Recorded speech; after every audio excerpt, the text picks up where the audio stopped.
বাড়ির পেছনটা মানুষের যাতায়াতের অভাবে জঙ্গল হয়ে পড়ে আছে। অন্ধকার ভুতুড়ে ভুতুড়ে ভাব। আজ কতদিন পরে এখানে মানুষ আসলো তা কোনো হিসেব নেই। গাছের পাতাগুলো দুলছে হালকা বাতাসে। আজ বাড়ির সবাই উপস্থিতি এই ভুতুড়ে স্থানে সবার দৃষ্টি সেই নগ্ন ছিঁড়ে খাওয়া লাশের পানে। পিন পিন নীরবতা বিরাজমান। কারো নিঃশ্বাসের শব্দ ছাড়া কিছু শোনা যাচ্ছে না। মেয়েটির সব অঙ্গ ব্লেডের সাহায্যে ক্ষত করা হয়েছে। ক্ষতস্থানে চারমা সরিয়ে পাকা হয়ে আছে। রক্তাক্ত ঠোঁট দুটো কালো হয়েছে। কপালে কাছ থেকে কয়েকটা চুলও ছিঁড়ে নেওয়া হয়েছে। পায়ের নখে নখ নেই। সবশেষে গলায় তীক্ষ্ণ কিছু আঘাত। সমস্ত শরীর তার রক্তাক্ত। উপস্থিত বাড়ির সকলে ছোট থেকে বড়। দ্বিতীয়বার কাপড় সরিয়ে লাশ দেখার মতন দুঃসাহস কারোরই হয়নি। মুনতাহা দাঁড়িয়ে আছে হিয়ার ঠিক পাশে। গা গোলাচ্ছে তার। উসমান স্তব্ধ। পুরো গ্রাম জুড়ে তার সুনাম। গ্রামের প্রভাবশালী মানুষ। রাস্তার মানুষ তার সামনে দিয়ে যাবে অথচ সালাম দেবে না। এটা তো হতে পারে না। গ্রামে ও শহরে তার রয়েছে বিভিন্ন রকমের ব্যবসা। আজ কি হলো? তার বাড়ি থেকে একটি মেয়ের বেয়ারের লাশ উদ্ধার হলো। দুই এক গ্রামের উসমানের সম্মান হয়তো ধুলে মিশে যাবে। নিজের কল্পনা ছেড়ে বাস্তবে ফিরল উসমান। আর চোখে একবার দেখে নিল কালামকে। সন্দেহের তীর পুরোটাই কালামের দিকে।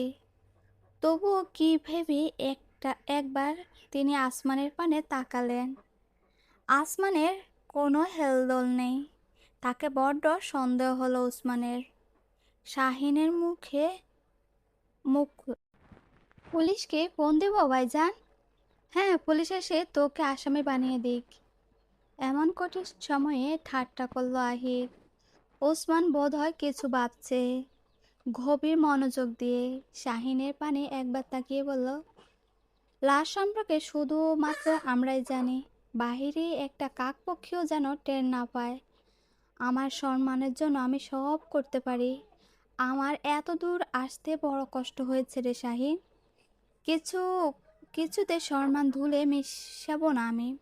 দরকার হলে দু একটা খুনও করতে কলেজা বাঁধবে না আমার। লাশ ঘুম করে ফেলবো। দুনিয়ার কেউ যেন জানতে না পারে বেয়ারের লাশটির কথা। লাশ ঘুম করা এত কি সস্তা? একটি মেয়ের জীবন কেনই বা মানুষের ভোগ বস্তু হয়ে শেষমেশ পশুর খাবার হয়ে মৃত্যুবরণ করতে হবে? কেন কেন কথা আছে না, বড় লোকদের নাকি দয়া মায়া থাকে না। এক্ষেত্রেও সেটাই হয়েছে। একজন নিজের সম্মানের ভয়ে এত বড় পাপ করতেও দ্বিতীয়বার ভাবলো না। এমনকি কেউ বাধা অব্দি দিল না। কি আজব! আসমান হাসলো উসমানের কথায়। কেন যেন তার হাসি পাচ্ছে। হেয়া দাঁড়িয়েছিল সুরমা আর নাজিমার পাশে। সে হয়তো তাদের মুখ থেকে দুটো কথার আশা করেছিল, কিন্তু তারাও চুপ করে রইল। বাধা দিল না স্বামীকে। না পেরে হিয়া বলল, পাপ কিন্তু বাপকেও ছাড়ে না বড় চাচা। উসমানের কপাল বাজ পড়ল, তবে বলল না কিছুই। মহিলাদের বাড়ি চলে যাওয়ার নির্দেশ দিল। চলেও গেল সবাই। ঠায় দাঁড়িয়ে রইল হিয়া। উসমান এগিয়ে আসলো। গাছে হেলান দিয়ে দাঁড়িয়ে থাকা আসমানের দিকে কাছে এসে প্রশ্ন চলল, কাল রাতে বাড়ি ফিরোনি কেন? ফজরের আজানে কিছুক্ষণ আগে বাড়ি এসেছো, কোথায় ছিলে সারা রাত? জবাব দাও। হুঙ্কার করল উসমান। রাগে তার শরীর কাঁপছে। অথচ আসমান বিন্দু পরিমাণও নড়ল না। আগের ন্যায় দাঁড়িয়ে থেকে উত্তর দিল, আমার সত্যিটা শুনলে আপনার মিথ্যা মনে হবে, তাই চুপচাপ থাকাই শ্রেয়। আসমান ভুল আসমান ভুল করছো তুমি। এসবের পরিণাম কিন্তু ভয়ঙ্কর হবে। সামলাতে পারবে না তুমি। সেই সব আমি বুঝে নেব। আপনার সম্মানে চেয়ার চুল পরিমাণ নড়বে না, আমার জন্য কথা দিলাম। উসমান আর কথা বাড়ালো না। বাড়ির উদ্দেশ্যে পা বাড়ালো। চলে গেলে সবাই। এখন হিয়া দাঁড়িয়ে আছে। সে কিছুতে মানতে পারছে না এই অবিচার। চিৎকার করে বিচার চাইতে ইচ্ছে করছে, কিন্তু সে বিচার চাইবে কার কাছে? এটা যে পাপের রাজ্য, এখানে কোনো বিচার নেই। হিয়া কেমন গা গোলাচ্ছে, চোখ দুটো সাই সাই ঝাপসা হয়ে আসছে। মনে পড়ছে বহু বছর আগে সেই নোংরা ঘটনার কথা। এমন লালসার শিকারও সেও হতো হয়েছিল। 8 বছরের বাচ্চা মেয়েটার শরীর জুড়ে হয়েছিল নখের ক্ষত, শরীরে রক্তাক্ত। আর ভাবতে পারল না নীলা।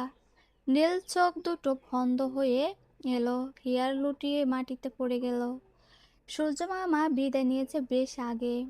চন্দ্র তার বাসায় চন্দ্রতারার বাসায় বেঁধেছে আধার নীলিমার বুকে।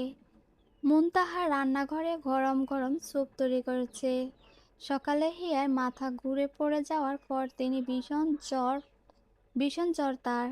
সকাল থেকে কিছু খায়নি, এজন্য মূলত মুনতাহা স্যুপ তৈরি করতে এসেছে। কাছের বাটি ধোয়া ওঠা স্যুপ নিয়ে ছুটল ছাদে। চাঁদের চিলেকোঠায় শুয়ে আছে হিয়া। হিয়া বায়নাতে ছোট থেকে এই চিলেকোঠা তার জন্য বরাদ্দ। সব সময় থাকা হয় না এখানে, মাঝে মাঝে থাকে হিয়া। মুনতাহা সিঁড়ির কাছে যেতে চোখ পড়ে আহিরের। মুনতাহাকে জিজ্ঞেসের দৃষ্টিতে তাকাতে সে বলল, চলো আমি যাই, হিয়াকে দেখে আসি। দুজনে হিয়ার চিলেকোঠায় গেল। মুনতাহা চোপের বাটি রাখলো, টেনে তুলল হিয়াকে। শরীরে জ্বরে পুড়ে যাচ্ছে। আহির বসলো বিছানার একপাশে, হাত বাড়িয়ে হিয়ার কপাল ছুঁতে চাইল। হিয়া জটকায় আহিরের হাত সরিয়ে দিল। ছোবেন না আমায়। আহির বলল না কিছুই, চেয়ে থাকলো হিয়ার সৌন্দর্যের পানে। মুনতাহা চামচ দিয়ে একবার তুলে নিল হিয়ার মুখে।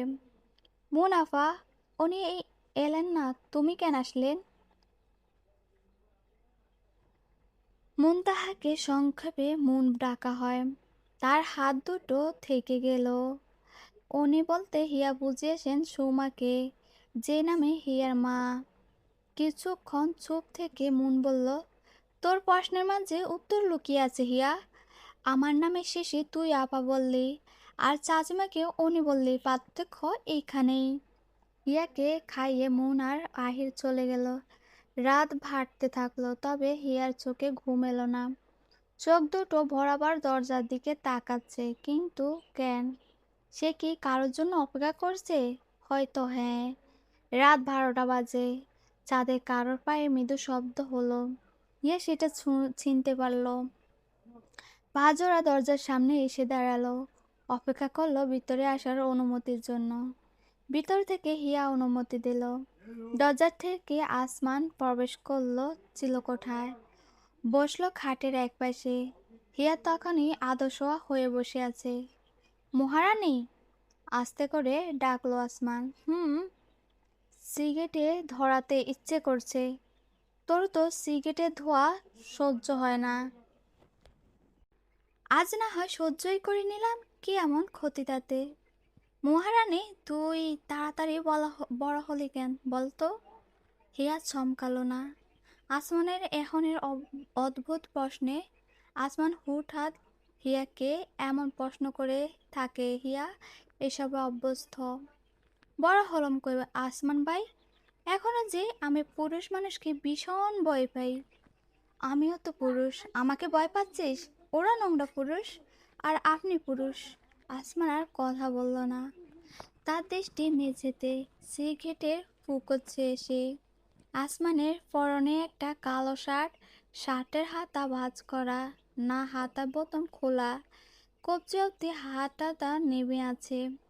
মাথার চুলগুলো বড্ড এলোমেলো, সিগারেটে পুরা ওঠে। আহির ঠিক যতটা গোছালো, আসমান ঠিক ততটা এলোমেলো। আসমানের দৃষ্টি নিবদ্ধ হলো হিয়ার ফর্সা পা জোড়ায়। ছুঁতে চাইল পা দুটো। আধ খাওয়া সিগারেটখানা ফেলে দিয়ে হিয়ার পায়ে হাত দিল আলতো করে। তাকিয়ে থাকলো বেশ কিছুক্ষণ। হিয়া একবার ঝাটকা দিয়ে সরিয়ে দিল না। আসমানের হাতখানা। এরপর আসমান বিড়বিড় করলো, আমি একজোড়া নুপুর দিলে পড়বে মহারানী? হিয়ার ঠোঁটের কোণে হাসি দেখা দিল, চমকালো, দেখলো বর্ষা মুখে সেই হাসি। আপনি পরিয়ে দেবেন? হুম, দিব। তোর মা তোর সঙ্গে দেখা করতে চায় মহারানী, যাবি আমার সঙ্গে? গল্প চলবে, পরবর্তী পার্টের জন্য অপেক্ষা করো প্লিজ। আজকে এ পর্যন্তই। ধন্যবাদ সবাইকে।